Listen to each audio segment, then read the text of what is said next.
Hello दोस्तों, हर हर Mahadev channel में आपका स्वागत है। आशा करता हूँ कि आप लोग सभी कोई अच्छे होंगे। एक नए वीडियो के साथ आपके सामने फिर से हाजिर हूँ। आप लोग यदि हमारे चैनल पर नए हैं तो हमारे चैनल को सब्सक्राइब कीजिए, लाइक कीजिए। दोस्तों, आज की कहानी एक चिड़िया के ऊपर है। एक चिड़िया जो शिवलोक में जाके महादेव से एक सेठानी के लिए वंश प्राप्ति का वरदान लेके आती है। आप इस कहानी में जानिएगा कि चिड़िया कितना मेहनत से एक सेठानी के लिए वंश प्राप्ति के लिए वरदान लेके आती है। तो आइए वीडियो को शुरू करते हैं और वीडियो पूरा सुनिएगा। ये कहानी बहुत ही जबरदस्त होने वाला है। दोस्तों, एक नगर में एक सेठ और सेठानी रहते थे।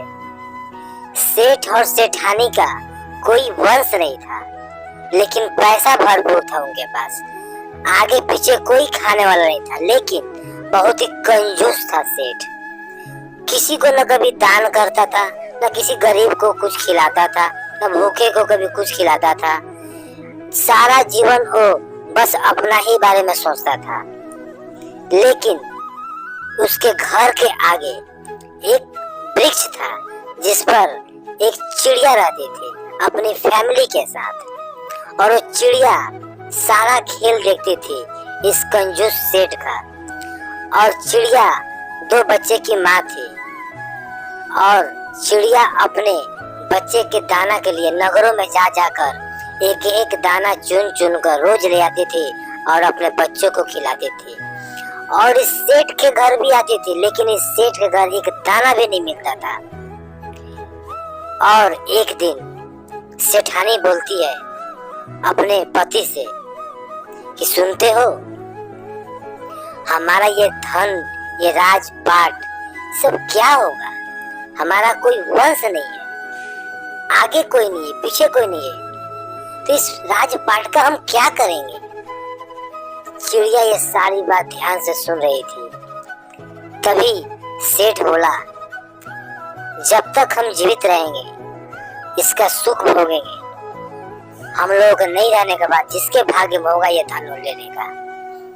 चिड़िया ने सारी बात सुनी। चिड़िया को बहुत दुख हो रहा था, क्योंकि सेठाइन बहुत ही दयालु थी, थोड़ा अलग विचार की थी। और सेठाइन उस चिड़िया को देख लिया और चिड़िया रोज आने लगी। सेठाइन रोज उससे मिलने लगी। ऐसा 3, 4, 5 दिन हुआ और चिड़िया और सेठाइन में काफी गहरी दोस्ती हो गई। फिर चिड़िया रोज आने लगी और सेठाइन उसको रोज दाना देने लगी। इस तरह से कुछ दिन चला, लेकिन चिड़िया को बहुत दुख हो रहा था कि सेठाइन को कोई वंश नहीं है। चिड़िया ने सोचा, ऐसा मैं क्या करूं कि सेठ के घर एक वंश आ जाए और इसका भी खानदान आगे चले।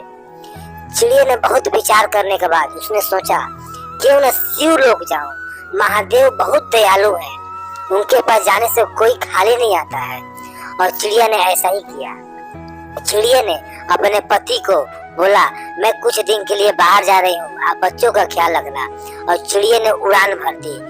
काफी दिन के बाद चिड़िया ने शिवलोक में गई और जाकर सीधे माता पार्वती के चरणों में बेहोश होकर गिर गई। माँ पार्वती ने चिड़िया को गोद में उठाया और पानी के छींटे मारकर उसे होश में लाया और बोली, पुत्री उठो, पुत्री चिड़िया उठो, तुम्हें क्या परेशानी है? तुम यहाँ शिवलोक में क्यों आई हो? तब चिड़िया ने सारी बात बतलाई कि माते, पृथ्वी लोक पे सेठ का घर कोई वंश नहीं है, एक वंश की प्राप्ति कर दो आप। तब पार्वती ने बोली कि महादेव अभी ध्यान में है, उनके जागने का इंतजार करो। जब मेरे महादेव ध्यान साधना से उठेंगे तब मैं इस विषय पर बात करूंगी। थोड़ी देर बाद महादेव अपने साधना से उठते हैं और देखते हैं कि पार्वती के गोद में एक चिड़िया है। तब पूछे कि ये चिड़िया कौन है? तब पार्वती ने पूरा बात बतलाया कि एक सेठ है पृथ्वी लोक पे, उसके घर में वंश की प्राप्ति नहीं है, क्या उसे कोई वंश हो सकता है? महादेव बोले कि नहीं, उस सेठ आज तक कभी किसी को दान नहीं किया, कोई धर्म का काम नहीं किया, उसके तो 7 जन्मों तक कोई वंश का योग्य नहीं है, उसके घर में कोई संतान प्राप्ति ही नहीं होगी। लेकिन आप तो जानते हैं कि जब पिता से कोई काम निकालना हो तो माँ को मनाना बहुत जरूरी होता है। चिड़िया ने पार्वती माँ का पैर में गिर गया, बोली नहीं माते, पुत्र तो चाहिए। पार्वती ने भी जिद लगा दिया और महादेव बोले कि पार्वती तुम हमेशा जिद लगाती हो, हमें पूरा करना पड़ता है। ठीक है, मैं एक पुत्र का प्राप्ति तो दूंगा, लेकिन पुत्र के प्राप्ति के बाद उस सेठ को हर वो धर्म का काम करना होगा, दान करना होगा, भूखों को खाना खिलाना होगा, गरीबों को दान करना होगा, तब जाके वो पुत्र जीवित रहेगा, अन्यथा वो पुत्र अल्प आयु हो जाएगा, कम दिन में ही मर जाएगा वो। ऐसा बोलकर उन्होंने तथास्तु बोल दिया और चिड़िया खुशी खुशी पृथ्वी लोक पर आ गई और अपने घोंसले में जाकर बैठ गई। 9 महीने के बाद सेठ के घर एक बेटा होता है। सेठ बहुत खुश होता है, चिड़िया भी बहुत खुश होती है। ऐसे करते करते सावन का पहला सोमवारी चला गया, फिर दूसरे सावन का दूसरा चला गया, करते करते 4 सोमवारी चला गया 4 साल का। 5वें साल का सोमवारी में भी वो सेठ कोई भी धर्म का काम नहीं किया। चिड़िया बहुत उदास थी और फिर उसने एक उड़ान फिर भरी शिवलोक के लिए और जाकर महादेव के पास वहीं बैठ गई और माँ पार्वती को पैरों में जाकर बोली कि माता, हमने बहुत कोशिश किया, लेकिन मेरे लाख कोशिश के बाद भी वो सेठ एक भी धर्म का काम नहीं कर पाया। अब बताओ आप मैं क्या करूं? तब माता ने बोला कि पुत्री तुम टेंशन मत लो, चिंता मत करो, हाँ महादेव है ना। महादेव बोलते हैं कि ऐसा यदि उसने किया तो उसका पुत्र अल्प आयु हो जाएगा, जल्दी ही वो मृत्यु हो जाएगा उसका, उसे समझाओ। लेकिन चिड़िया ने जिद लगा दी कि महादेव आप ही कुछ करें, आप पृथ्वी लोक पर चलें माता के साथ और आप समझाएं। लाख कहने के बाद महादेव राजी हुए और बोले हम जल्द ही वहाँ पधारेंगे।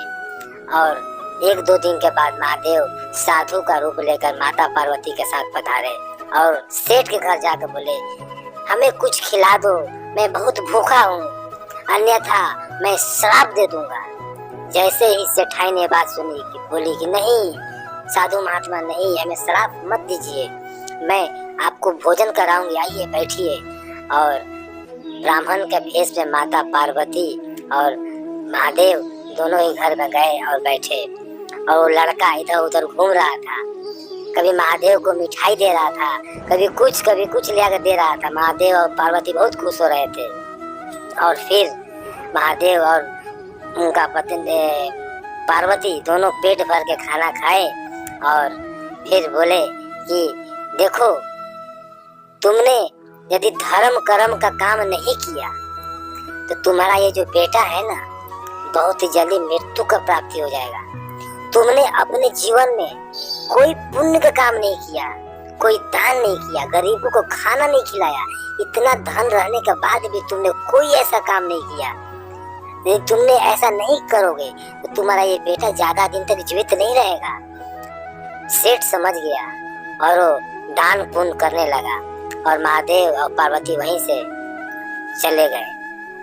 अब सेठ खूब दान करता था, खूब ज्यादा से ज्यादा लोगों को खाना खिलाता था, भूखों को मंदिरों में जाकर लंगर लगवाता था। ऐसा करते करते सेठ ने वो सारे काम किया और फिर उसका पुत्र का आयु दीर्घ आयु हो गया और चिड़िया ने बहुत खुश हुआ और चिड़िया ने बोला कि हमारी महादेव का भक्ति आज काम आ गया। और इस तरह से सेठ के घर में वंश आ गया और चिड़िया का मनोकामना भी पूरा हो गया। वो दोस्तों, मनुष्य चाहे तो कुछ भी कर सकता है, उसको अपने ऊपर विश्वास होना चाहिए।